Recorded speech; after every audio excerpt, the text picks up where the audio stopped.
Hola, buenos días. Mi nombre es Juliana Liendo, soy estudiante de la sección 5 de segundo año de Medicina de la Universidad Rómulo Gallegos y hoy les voy a explicar la apendicitis aguda.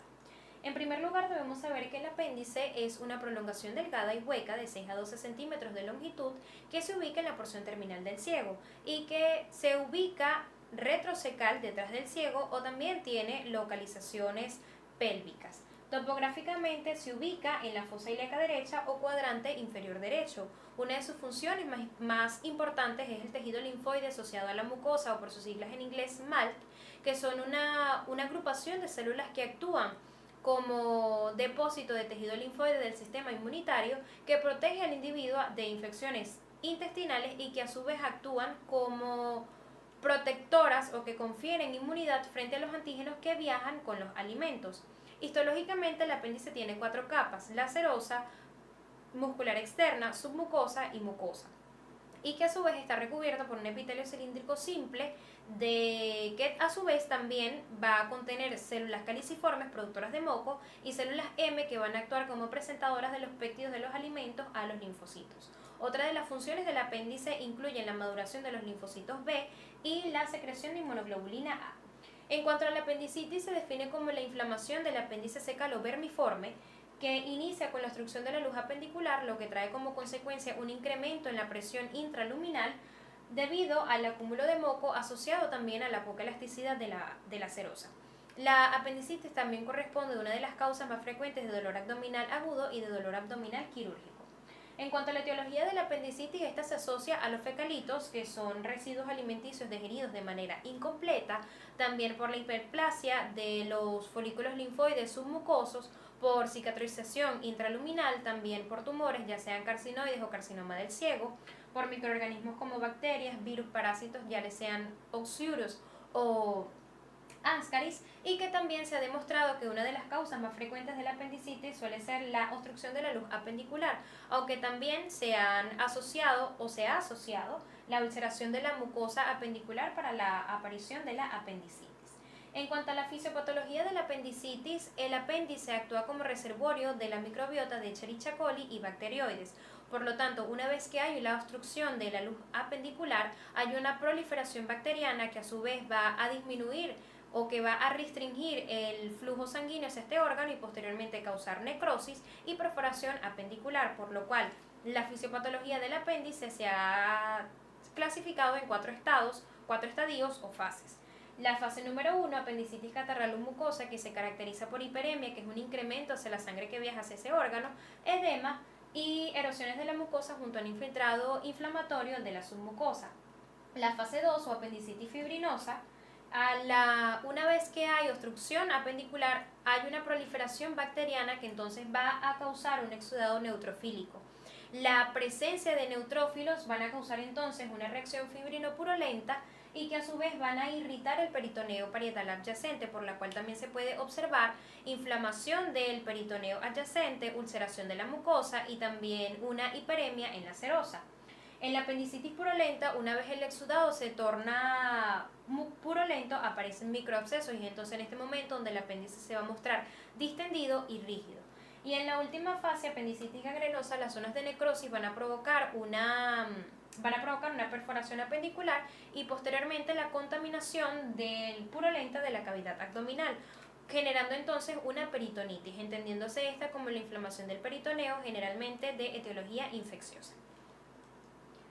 Los síntomas de la apendicitis, el síntoma más importante es el de dolor abdominal acompañado de fiebre, náuseas, vómito y anorexia. Sin embargo, el dolor abdominal va a depender de la localización del apéndice, ya sea flanco derecho o hipocondrio derecho en apéndices retrocecales altos o dolor en hipogastrio cuando hay apendicitis pélvica.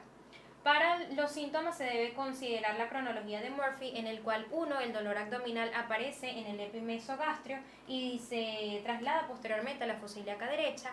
2, los náuseas y los vómitos van a aparecer posterior a este dolor que se va a incrementar con los movimientos del paciente. 3, la fiebre también va a aparecer posterior. Y 4, por último, leucocitosis. También se puede considerar la triada de Murphy, en el cual hay dolor en la fosa ilíaca derecha, hay vómitos, náuseas y fiebre. Y también la triada de Dieulafoy, en el cual hay hiperestesia cutánea, hay contracción muscular refleja y a su vez también hay un signo de McBurney positivo que explicaré más adelante.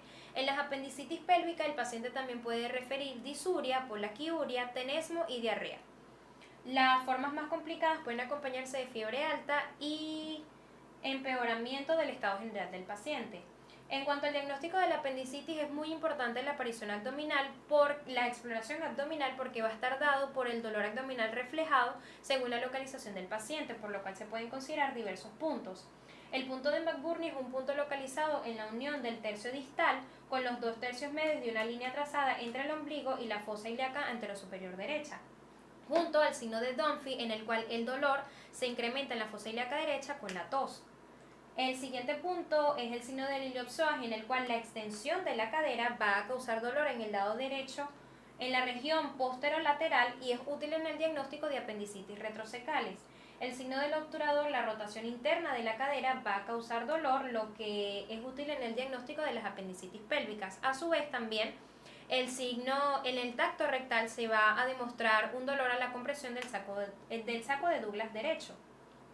El signo de Lance es un dolor obtenido al presionar el punto del tercio externo derecho y del tercio medio de la línea bioespinosa y se obtienen localizaciones pélvicas del apéndice. En el signo de Robson, la compresión en la fosa ilíaca izquierda ocasiona dolor en la fosa ilíaca derecha. Y el signo de Bloomberg, hay dolor en la descompresión brusca de la fosa ilíaca derecha, lo que se conoce como signo de rebote positivo.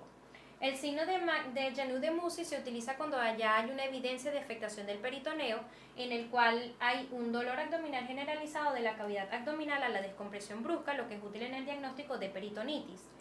Y por último, la maniobra de Giudice San Martino, en el cual el tacto rectal permite la palpación abdominal. Entonces hay una mejor localización del dolor en los casos de apendicitis que también vienen acompañados de peritonitis. Para el diagnóstico de la apendicitis, como ya mencioné, se utiliza el examen físico adicionado a la escala de Alvarado modificada, en el cual según estos criterios va a obtener una puntuación de 9 puntos que van entonces a indicar el procedimiento a seguir. En pacientes con puntuaciones de 0 a 3 es baja probabilidad de apendicitis, por lo cual el paciente se puede mantener en observación.